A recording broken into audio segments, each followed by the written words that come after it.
It started with a cruel, half-drunken joke. In the towering glass ballroom of the Sterling Regency Hotel, where old money and new power blended in a haze of vintage champagne and carefully curated guest lists, Preston Mercer, heir to a billion-dollar real estate empire, slouched lazily in his chair. His silk pocket square barely clung to his lapel as he smirked at the group surrounding him. The men, all white, all insufferably sure of themselves, leaned in when he spoke. "I should invite one of the cleaning crew to the charity gala," he slurred slightly, the amber in his glass sloshing.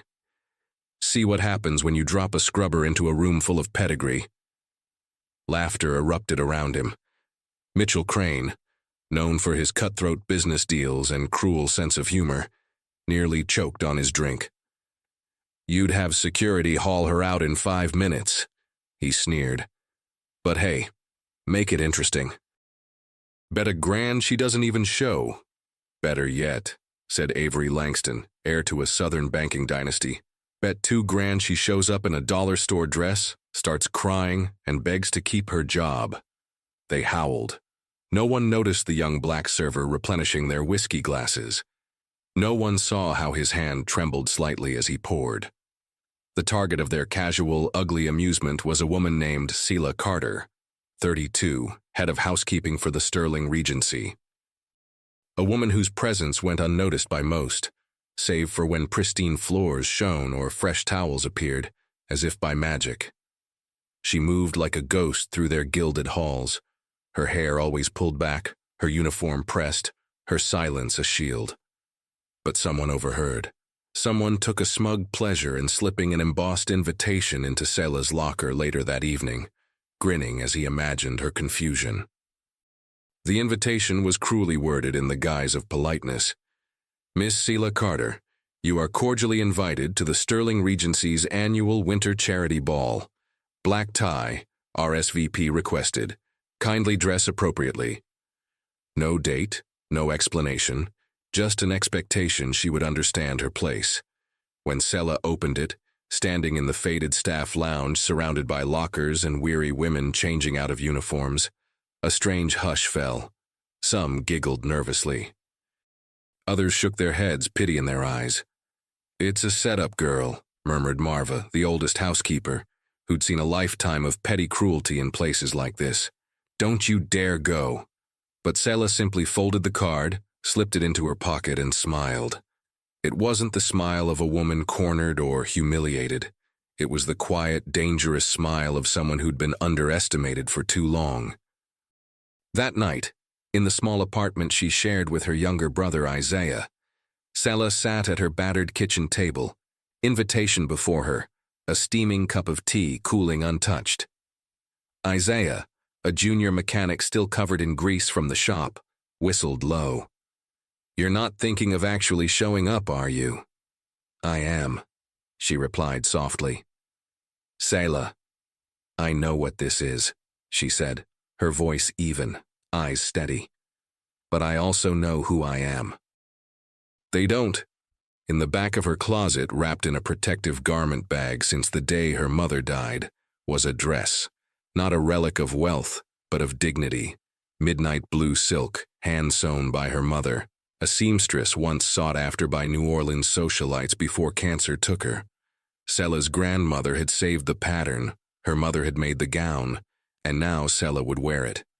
It wasn't charity, it wasn't revenge, it was reclamation. 2 days later, as the gala shimmered into life beneath chandeliers heavy with crystal, Preston Mercer leaned against the marble bar, laughing, scanning the room. "She won't show," Mitchell scoffed. "Even rats know not to crawl where the cats sleep." But then the air shifted. A hush rippled through the grand ballroom like a dropped stone in still water. Conversations faltered, heads turned, and the string quartet stumbled over a note. Celia Carter stood at the top of the sweeping staircase. The midnight blue silk clung to her figure with effortless grace, a daring off-shoulder cut revealing flawless skin. Her natural curls crowned her head like a halo, delicate gold earrings catching the light. The room, so accustomed to dismissing women who looked like her, couldn't decide whether to stare or look away. Avery's glass slipped from his fingers, shattering. Even Preston, smug confidence shriveling, felt his throat dry. Selah didn't smile. She didn't scan the crowd for approval. She descended the steps slowly, shoulders back, each step an act of quiet defiance. The cleaning lady had arrived, and nothing in that room would ever be the same again. If this story of injustice and transformation moved you, don't forget to like, comment, and subscribe for more stories that turn pain into power. The room held its collective breath. Selah's heels clicked against the marble, the sound sharp, defiant in the suffocating hush of the ballroom. Eyes followed her, uncertain whether to admire or recoil. She belonged here. No, not as they imagined. Not as a servant or an accident, but as something no one in that room had dared consider. Their equal. Preston Mercer's smirk curdled into something ugly. The joke, he realized, had turned. This wasn't a groveling woman in borrowed clothes begging for scraps of dignity. This was a presence, regal, unapologetic, and it infuriated him. Who the hell let her in? Mitchell Crane hissed under his breath, tugging at the sleeve of Avery Langston, whose face had gone ashen. The hell if I know, Avery whispered back. Security should have stopped her. But they hadn't, because the men at the door, most of them black and brown, had recognized something in Selah's gaze, something neither money nor power could command. And for once, they chose not to stand in the way. Selah crossed the ballroom like she'd been born to do it. Not a glance wasted on the chandeliers, the gaudy ice sculptures, the overpriced decor. She moved like a woman who'd carried burdens heavier than crystal candelabras, and survived. At the far end of the room, seated at the long, elevated table reserved for the hotel's board and honored guests, Preston shifted in his chair. His father, Carlton Mercer, old money, old power, noticed his son's sudden discomfort. "What's wrong with you?" Carlton grunted, peering at the figure gliding through the room. His gaze narrowed. "Who's that?" "No one," Preston mumbled. "Just a staff mistake." Carlton's lips twitched. Staff mistake with posture like that? Not likely. Selah stopped by the bar, her fingers grazing the edge of the counter. The bartender, a wiry man named Darnell, met her eyes and smiled for the first time all evening. No pretense, no pity, just a nod of silent, mutual understanding. "What can I get you, Miss Carter?" he asked, loud enough for nearby guests to hear. A ripple of murmurs. The cleaning lady had a name and, apparently, connections. "Old-fashioned," she replied smoothly. "Light on the bitters." "You got it." Across the room, the vultures circled. Mitchell, Avery, and Preston exchanged panicked glances. This wasn't supposed to happen. She was supposed to show up humiliated or not at all. She was supposed to be an object lesson in knowing your place. Instead, she was threatening the fragile order of the room. Avery leaned toward Preston, voice low and venomous. "End this before someone important notices. This gets out, we're a meme by morning." "I'll handle it," Preston snapped, but his hands shook as he downed his drink. He didn't move, though. Couldn't. Because the truth clawed its way into his throat. He was afraid. Not of what Selah would do, but of what she represented. The terrifying, exhilarating possibility that for the first time in his life, someone he'd deemed invisible might be untouchable. Selah's drink arrived. She turned back to the bar, eyes scanning the room. It wasn't pride in her gaze nor spite. It was the cool, measured look of a woman assessing a battlefield. And then, a voice broke the silence. "Selah Carter?" Heads turned toward the source. A woman in her early 60s, impeccably dressed in midnight velvet, silver hair twisted into an elegant updo. Margaret DuPont, chairwoman of DuPont Hotels International. A name that made even Carlton Mercer straighten in his chair. "I thought that was you," Margaret said, a warm smile lighting her face. She crossed the floor swiftly, ignoring the stares. "It's been, 12 years since the Harvard Symposium?" Harvard. The word hit the room like a gunshot. Selah's lips curved. "Closer to 13, ma'am." Margaret embraced her briefly, then turned to the room at large, her voice carrying with practiced authority. "I see you've all met Dr. Carter, one of the sharpest minds in hospitality strategy I've ever encountered." A stunned, mortified silence. Mitchell choked on his champagne. Preston's face drained of color. Salah dipped her chin, her voice calm but edged with something colder. "I'm afraid I haven't formally been introduced to most of the room yet, but I'm sure there's time." Margaret laughed lightly. "Let's fix that. Carlton," she called, fixing the elder Mercer with a gaze that allowed no argument. "Make room." Carlton, for once in his life, obeyed. As Sela crossed to the head table, Preston slumped, feeling the world tilt beneath him. Somewhere behind him, Darnell quietly placed a second old-fashioned on the bar, a silent toast to a cleaning lady who'd refused to stay where they put her. And across the ballroom, eyes recalibrated, old assumptions splintered. The game had changed, and it had only just begun. The evening's temperature, once dictated by expensive champagne and Power's quiet arrogance, shifted with Selah Carter's every step. As she reached the long table, an ancient structure of mahogany and ivory inlay, a dozen polished faces strained to mask their discomfort. The elite didn't stumble often. They wielded wealth like armor, but no amount of tailored suits could prepare them for the woman now standing calmly at their side. The woman some had laughed at that very afternoon, while their golf scores were compared over brandy. Carlton Mercer gave a tight, forced smile. "Dr.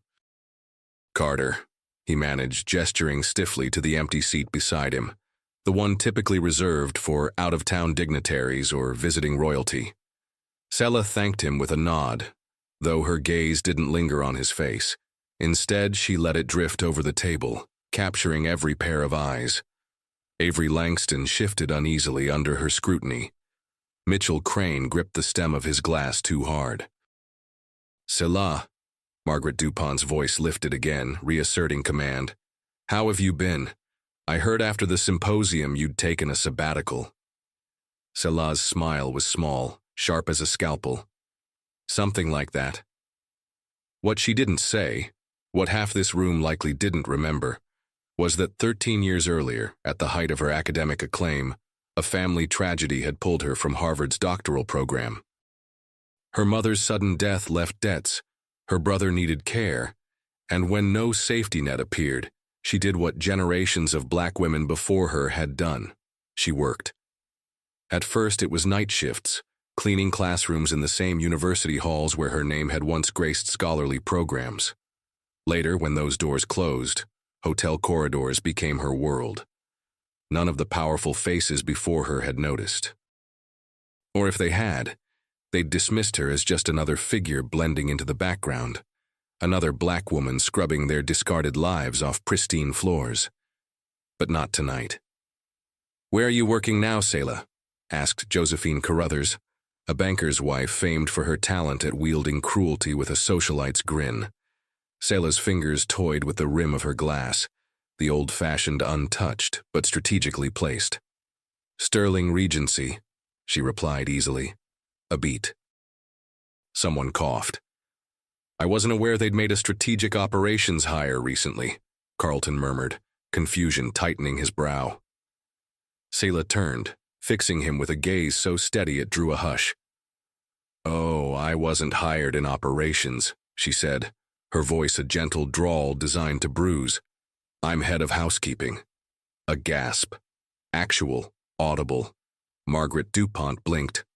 "Wait, you've been working there? As staff? For 8 years now?" It wasn't spoken bitterly, no apology or shame. Merely a fact placed on the table between them like a loaded weapon. Avery sputtered. "But Dr. Carter."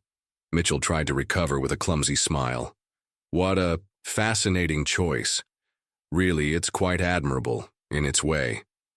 "In its way," Selah repeated softly. The words slid through the air like a blade. She could have ended him with a single retort, exposed him for the fool he was. But she didn't. It was the mercy of those who already knew they'd won.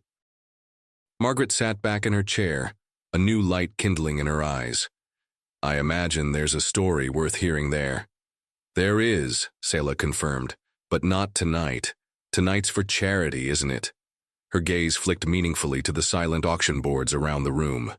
A display of ostentatious generosity meant to buy reputations clean. Without breaking stride, she reached into her clutch and withdrew a slim black card, platinum finished, limited issue. The same kind of card that Avery, Mitchell, and even Carlton Mercer carried. Markers of status only granted to those who played the power games flawlessly. Selah slid it across the table. I'd like to cover the educational scholarship bid. Full amount. A hush. Mitchell paled.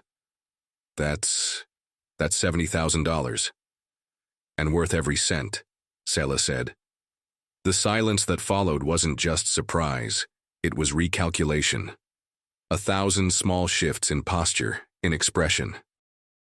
The ruthless math of social power adjusting to new information. Carlton's lips twitched. Didn't realize housekeeping paid so well. It doesn't, Selah answered smoothly. But investments do, and inheritance, when carefully managed. She let that land, because what none of them knew, what not even Margaret suspected, was that before her mother passed, she'd left Selah not only the dress she wore tonight, but a modest inheritance. One Selah had quietly grown into a small fortune through patient, calculated investments while scrubbing floors.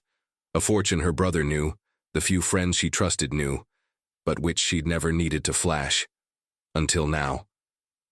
At that table, in that room, she watched old hierarchies shudder under the weight of a truth no one could afford to ignore. Selah Carter had arrived as a joke, and she was leaving as a force. The ballroom felt like it existed in two distinct dimensions now. One where the elite clung desperately to their unraveling dominance, and another where a single woman, once invisible to them, had begun to rearrange the room's center of gravity. Selah didn't need to raise her voice or make a scene. Power, she knew, wasn't always loud. Sometimes it was a matter of presence, of silence when expected to bow, and of speaking when it would cut deepest. The whispers spread like wildfire. Did you hear? She's a doctor. Harvard. Investments? How much money does she actually have? Why is she here? But none of them asked her, because cowards rarely face what unsettles them most. Margaret DuPont, however, was no coward. She reached for Selah's hand, squeezing it gently. You've always had a sharp sense for timing, my dear. Selah gave a small, real smile. Not for the room, not for performance, for herself. Some debts take time to settle. Across the table, Preston Mercer drowned his drink in one swallow. He could feel the night slipping through his fingers like dry sand. The wager, the cruel joke he'd orchestrated, had become a cautionary legend in the making. He knew exactly how these things worked, how the next week's gossip columns, the city's power brokers, the whispers in dark-paneled boardrooms would replay this night, and he would not come out the victor. Avery Langston, too cowardly to meet her gaze, muttered something about needing air and fled toward the terrace. But Mitchell Crane, ever reckless, made one final desperate attempt to reclaim control. So, Mitchell drawled, louder than necessary. Forgive me, Selah, or is it Dr. Carter now? I'm just curious. All these years working the floors, cleaning rooms, keeping our little empire spotless. That's some dedication. Some might call it wasting potential. The table tensed. Margaret's jaw tightened. Selah turned to him, her expression as calm as the sea before a storm. You mistake endurance for waste, she replied, and survival for submission. A hush. Only the clink of cutlery and distant strains of the string quartet filled the space. I wasn't scrubbing floors because I lacked ambition, Selah continued, voice smooth as silk, sharp as razors. I did it because when this city, this industry, this table, she let the word linger, acidic, decides people like me don't belong, we don't always have the luxury of waiting for an invitation. Sometimes we work behind the curtain until we're ready to tear it down. Mitchell's face reddened. Well, you're here now. Congratulations. Enjoy your moment. I intend to, Selah replied, lifting her glass, because it won't be a moment. It's the start of something permanent. Across the ballroom, something extraordinary happened. People began to approach her, not as charity, not as voyeurs. Quietly, carefully, executives, creatives, a few bold socialites who understood the way tides turn, introduced themselves.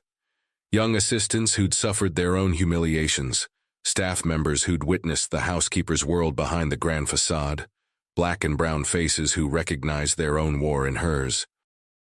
One by one, they crossed the room like defectors leaving a dying regime. Darnell from the bar raised his glass from across the room, and Selah gave a barely perceptible nod. An older black woman named Viola, the head of the kitchen staff for nearly 25 years, wiped a tear from her eye as she watched. Preston knew then. His carefully cultivated social world was crumbling from the inside. Margaret leaned in close, lowering her voice. I've had enough of these men's games. I've just tendered an offer to acquire full stake in Sterling Regency's East Coast properties, and I want you on my executive team when it closes.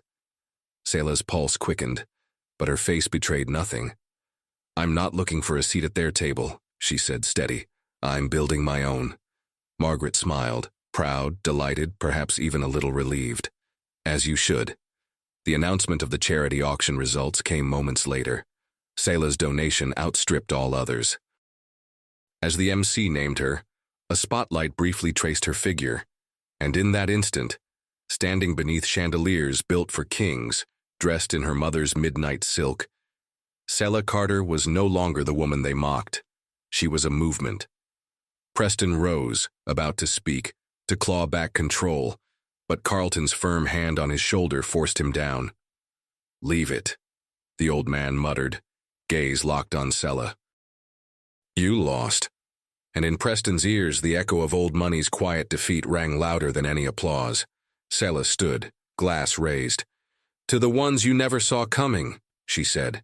And the room finally erupted. The ballroom transformed. It wasn't a spectacle of pyrotechnics or some dramatic scandal screamed from the microphone. No, the change was subtler, deeper.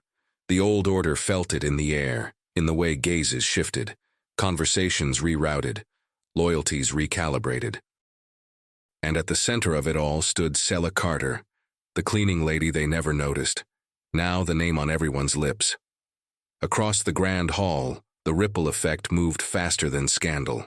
In a room governed by unspoken rules and inherited privilege, nothing inspired fear like unpredictable power. Preston Mercer sat slumped, his fingers tight around an empty glass, watching as Margaret DuPont introduced Selah to a cluster of foreign investors from Dubai. A crowd gathered there, not for Preston's father or Avery Langston, but for the woman who'd arrived uninvited and left the room reshaped. Who is she really? A junior partner whispered to his date. Some Harvard prodigy, the woman murmured back. Used to be in academia, went underground after her mom died. Word is she's sitting on a serious investment portfolio. People say DuPont's offered her a director's seat. Across the room, Darnell poured another round of bourbon for Viola, the kitchen matron, and a few other longtime employees watching the spectacle. I swear on my life, Viola muttered, dabbing her eyes with a linen napkin. I seen a lot of wrong in this place. I seen women like her get broken and sent out the back door. But I ain't never seen one walk back in the front like that. Time someone did, Darnell agreed. As the gala wore on, Preston made his way outside, drawn to the cool air and the illusion of control. He stepped onto the terrace, pulling a cigar from his pocket with trembling hands. Mitchell Crane was already there, nursing a drink and a bruised ego. You need to do something, Mitchell said through clenched teeth. She's making a fool of us. Preston inhaled sharply, lit the cigar. There's nothing to do. It's over. Over? Mitchell sneered. She humiliated you, Preston. In front of your father. In front of DuPont. Preston said nothing, his gaze drawn to the ballroom beyond the glass, where Selah laughed easily with a young architect from Paris and a startup founder from Johannesburg. In that moment, His mind turned not to vengeance but to survival. He could see it, his father's disappointed gaze, the loss of contracts, whispers in country clubs. His name, a punchline. But before he could indulge in bitterness, Carlton Mercer stepped onto the terrace. The old man was no fool. Decades in the cutthroat world of real estate had taught him when to retreat and when to pivot. He fixed Preston with a cold stare. "You humiliated this family tonight. Worse, you underestimated someone you didn't bother to see, and you let it happen in public." Preston tried to speak, but Carlton's hand shot up. "Silence. It's done." "Father, I said done." "And hear me now, boy," Carlton growled. "You'll apologize, publicly. You'll make it right, and then you'll step back. Because this woman, this Selah Carter, she's about to become bigger than you, bigger than me, bigger than every old white man in that room combined. And if you're smart, you'll get out of her way." Preston's pride flared for half a second, but he knew better than to argue. Back inside, the mood had shifted completely. The old guard clung to corners while new alliances formed. People who'd once passed Selah without acknowledgement now vied for a moment of her attention. She didn't bask in it. It wasn't about revenge, not really. It was reclamation. It was for every ignored greeting, every patronizing smirk, every uncredited idea. As she crossed the floor again, she noticed a young black woman clearing wine glasses, her expression wary, yet quietly awed. Selah paused. "What's your name, sweetheart?" The girl startled. Jade Rivers," Selah nodded. "How long you been working here?" "Couple months." "You stay sharp," Selah said softly, slipping her business card into the girl's hand. "This place won't see you if you don't make them. But I do." Jade's eyes shone as she tucked the card away, hope flickering where resignation once lived. When Preston returned to the ballroom, his face carefully arranged into a mask of civility, he moved toward Selah with a drink and the beginnings of a forced smile. "Dr. Carter," he began, but Selah raised one elegant brow. "I believe, Mr. Mercer, your father would prefer you leave this to people who can handle it," she said coolly without venom, just enough steel to make the room lean in. Preston swallowed, nodded stiffly, and retreated. Margaret DuPont laughed quietly behind her glass. "You've changed this place tonight, Selah." Selah's gaze swept the room, where invisible women and men had begun to lift their heads a little higher. "No," she murmured. "I just reminded them who built it." The heart of the night belonged to Selah now. What began as a cruel bet had become the most talked-about event in the city's elite circles.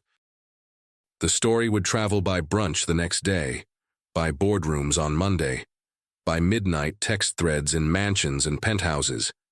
The cleaning lady who wasn't, the woman who'd walked in wearing dignity and defiance like armor and shattered the hierarchy with a look. But what no one in that ballroom yet grasped was that Selah hadn't come only to claim her own dignity. She'd come with the intent to unravel the very system that had kept people like her beneath their notice for generations. It began when one of Carlton Mercer's oldest allies, Gregory Vaughn, the silver-haired head of a powerful city development firm, approached Selah with a patronizing grin.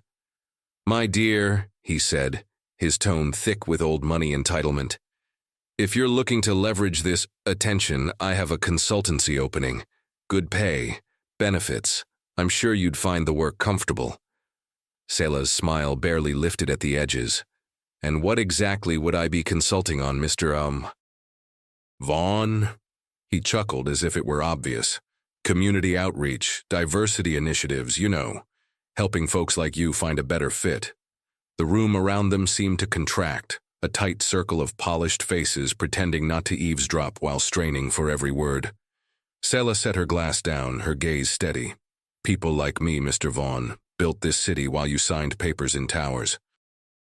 People like me kept your hotels clean, your streets running, your children safe while your kind bought and sold neighborhoods like poker chips." Vaughn's smugness faltered. "I have no interest in managing the symptoms of a disease you refuse to cure," she continued. "But thank you for your offer."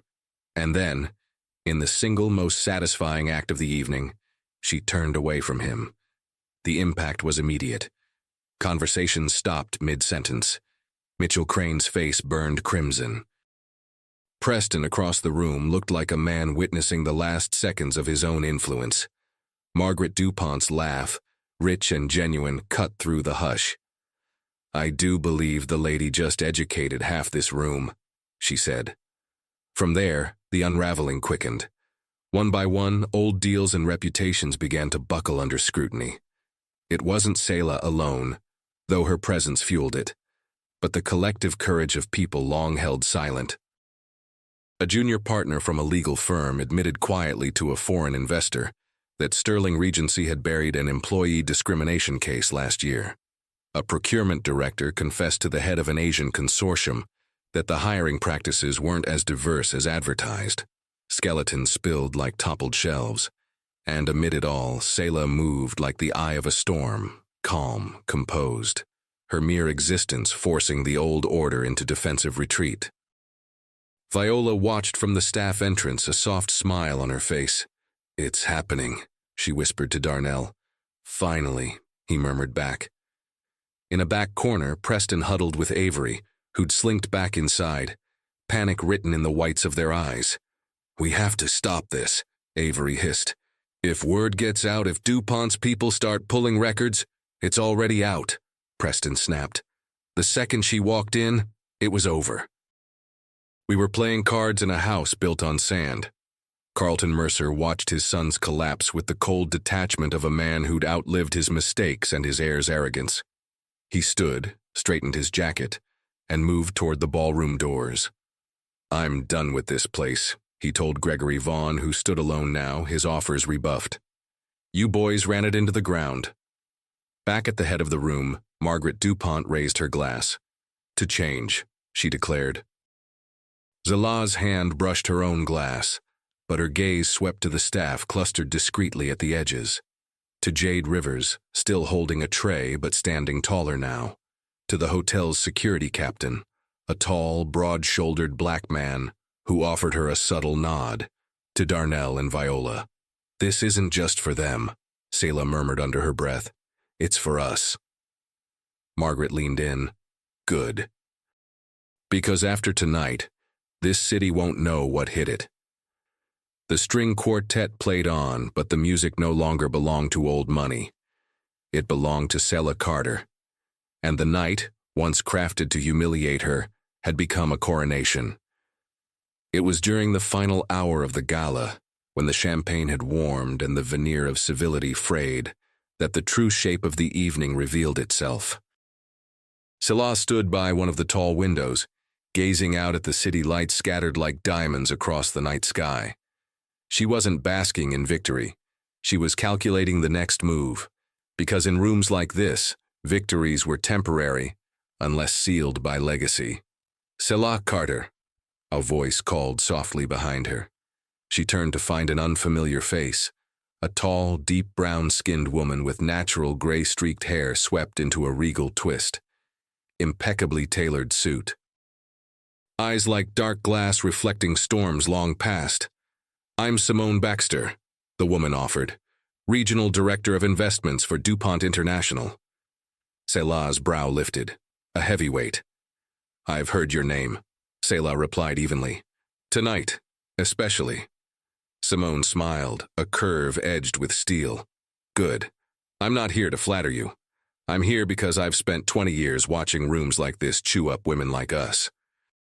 Because I've watched promises get made and buried under boardroom tables. But what you did tonight, that wasn't luck. It was strategy." Selah didn't deny it. Simone continued. "Margaret's no fool. She'll have a place for you if you want it. But I'm offering something different." She reached into her bag and produced a slim folder. No flourish, just a clean presentation marked Regency Collective Equity Initiative. "What is it?" Selah asked, taking it. "Seed funding. 50 million. To buy up minority stakes in major hospitality properties along the eastern seaboard, with the option to convert those stakes into majority positions within 18 months. Margaret's on board. So are 2 other players. We've been waiting for a face to front it, Someone they'll underestimate, someone who already owns the room. Selah's stomach tightened. You want me to lead it? I want you to own it, Simone corrected. No more waiting for a seat at their table. Build your own. For a long moment, Selah said nothing. The ballroom hummed behind them, old money desperate to patch the fractures spreading like cracks in a wall. And if I say yes? She asked quietly. Simone's gaze sharpened. Then this isn't the end of a good story about a cleaning lady at a gala. It's the start of an empire. Selah's mind raced.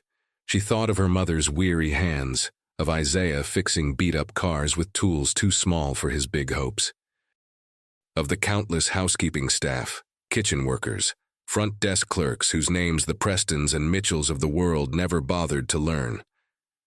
She thought of Jade Rivers. Her fingers brushed the edge of the folder. I need terms, Selah said finally. Complete oversight, hiring control. 50% of all executive positions filled by black and brown talent within year 1. Simone grinned. I hoped you'd ask. As they spoke, Mitchell Crane, who'd lingered near the bar hoping to rally his remaining allies, overheard enough to understand one brutal fact. Selah Carter wasn't a passing spectacle.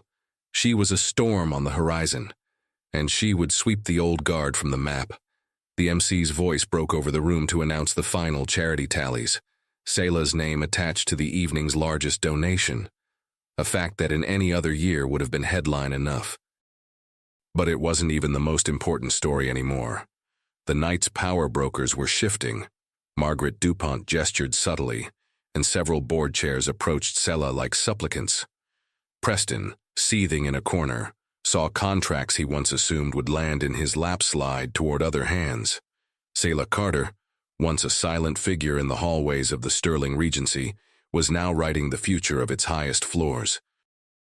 And as she and Simone shook hands, both knowing the next chapter had begun, a soft electronic buzz hummed in Selah's pocket. A message from Isaiah. Saw the live stream. You did it, sis. You made us visible.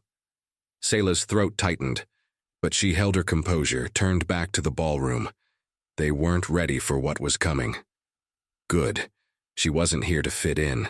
She was here to dismantle the house and build something unshakable in its place.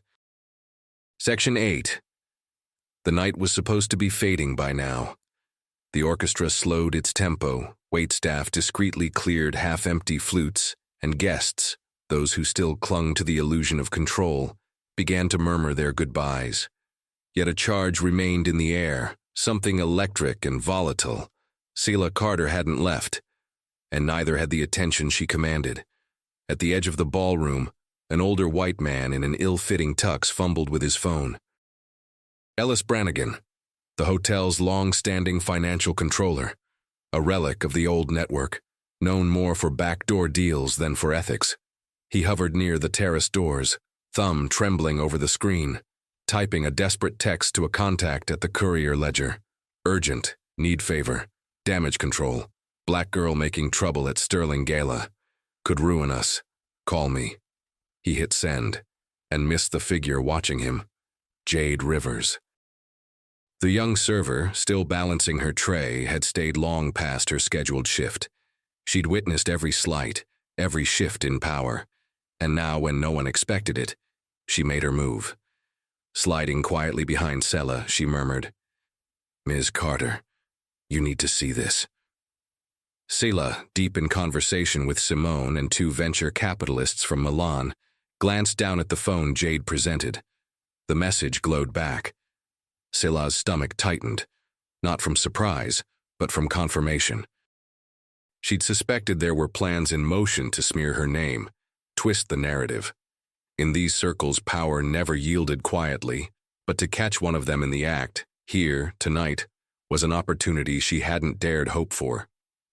Her eyes flicked to Darnell at the bar, one subtle nod.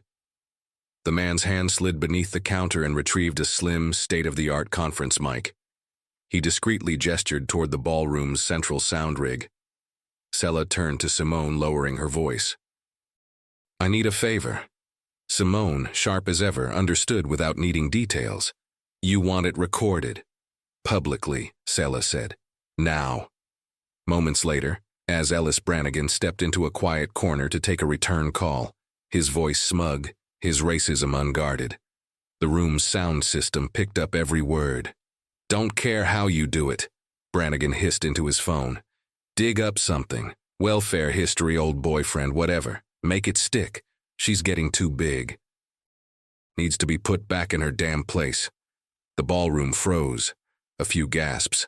Then silence.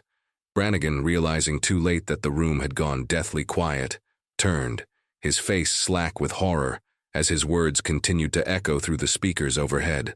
Selah stepped forward. You'd think after all these years, she said evenly, her voice carrying through the hushed space, they'd learn we're the ones who taught them how to clean up messes. The crowd split before her like water parting around a stone. Ellis stammered, sweat blooming on his temples. This is a misunderstanding. No, Ellis, Selah interrupted. It's a pattern. She held up the phone. The message Jade had intercepted now displayed on the ballroom's big screen. The proof. The desperation. The old order clinging to decay. A reporter from the Herald Tribune who'd arrived late instinctively began recording. Other guests fumbled for their phones. Margaret DuPont's voice sliced through the room. Effective immediately, Ellis Brannigan is terminated from Sterling Regency and DuPont International accounts. His holdings will be liquidated. Any associates found complicit in these efforts will face formal review and expulsion. She turned to Selah. And this place? It's yours to rebuild. The applause began with the staff. Darnell, Viola, security officers, Jade's trembling hands. Then guests joined in, the kind with sense enough to realize a tide had turned and survival meant swimming with it. Mitchell Crane slipped out a side door. Preston Mercer had vanished, and Selah stood in the center, not as a survivor of their cruelty, but as the architect of their collapse. Later, as the crowd thinned, Selah found Jade near the terrace. You didn't have to show me that, Selah said softly. Jade looked down, then met her gaze. I did, because no one ever did it for my mother. Selah nodded, feeling the weight of what had been passed between them. Keep the card, Selah told her. Tomorrow you're done with tray service. Jade's eyes filled. Thank you, Miss Carter. Not Ms. Carter, Selah corrected, voice warm. Selah. And in that moment, Selah Carter understood. The night wasn't about winning the room. It was about opening the door. For every woman they'd tried to silence, and every one still waiting outside. Dawn was threatening the edges of the Manhattan skyline by the time the last guests filtered out of the Sterling Regency ballroom. The chandeliers still blazed defiantly, as if unwilling to acknowledge that the night's old power had been toppled and a new order written in its place. Selah Carter remained, not by necessity but by right. She stood on the grand marble balcony overlooking Fifth Avenue, the city below humming its eternal indifferent song. Behind her, the ballroom was a wreck of wilting florals, half-drunk crystal, and discarded name cards. The aftermath of something seismic. Simone Baxter joined her with 2 glasses of bourbon, offering one wordlessly. Selah accepted it. I can't decide if this was a war or a funeral, Simone murmured, raising her glass. Both, Selah replied, clinking hers against it, and long overdue. They drank, and for the first time since she'd stepped into that room, Selah allowed herself to feel it. Not triumph, that was for petty men like Preston. Not relief, too much work waited, but something deeper. A slow, bone-deep acknowledgement of how far she'd dragged herself, and how many doors she was about to pry open for others. You made enemies tonight, Simone said quietly. I didn't come for their approval. I know, but still, they'll come. Selah smiled, a cool, unbothered thing. Let them. Inside, a few remaining staff gathered near the dance floor. Viola, Darnell, Jade, and a handful of others. The workers whose labor had made nights like this possible for years while their names were left off every invitation. Selah stepped back through the double doors, catching their attention. No more back doors, she announced, her voice steady and carrying. They turned. Starting next week, every department head position this side of the East Coast Review will be open for new appointments. Internal staff get first interviews. The room stilled. And pay audits, Selah added. Retroactive 5 years. Gasps. Darnell let out a sharp, disbelieving laugh. I'll need resumes, she said, gaze resting on Jade on the others. But more than that, ideas, visions. I don't want to rebuild their system. I want to build something better. Viola stepped forward, eyes shining. You serious, baby? Deadly. A murmur of disbelief, then a roar of applause, not from those seeking favors, but from those who'd long stopped expecting justice. It wasn't charity. It was power redistribution. Margaret DuPont appeared then, a small leather case in hand. She crossed to Selah and offered it without preamble. Selah opened it. Inside, a sleek, engraved gold key card. Executive access. Full authority. It's yours now, Margaret said softly. Selah hesitated. Not from fear, from the weight of what it meant. No strings? She asked. Margaret smiled. Only one. Don't let it stop with you. Selah met her gaze. Never. As morning light threatened to pierce the city, the Sterling Regency stood on the verge of becoming something unrecognizable to the men who'd built it on exclusion and arrogance. Selah looked to her people, staff who had scrubbed, poured, cooked, protected, and kept the machine running, and saw not subordinates, but future co-architects. This was always ours, she murmured, and it would be. What no one in that ballroom had realized was that by inviting her in as a joke, they hadn't let a cleaning lady crash their party. They'd let a storm into their gilded house, and no one could stop what came next. The city had begun to wake, headlights streaking through misted streets, bakery doors cracking open, and the earliest subway trains rattling to life underground. In the Sterling Regency, the ballroom stood empty at last, echoes of a night no one would forget still clinging to the crystal fixtures and velvet-draped walls. Selah remained, standing at the center of the floor, the last light from the chandeliers crowning her in gold. This wasn't victory in the Hollywood sense. No neat ribbon, no sudden, teary-eyed applause from every corner of the world. The faces who'd once scoffed at her still existed, licking their wounds in darkened penthouses. Some would regroup, some would quietly step aside. But the rules had changed, and they knew it. She felt it in the weight of the executive key card in her palm, in the signatures being finalized upstairs, in the tide of messages already pinging her phone, from journalists, investors, city officials.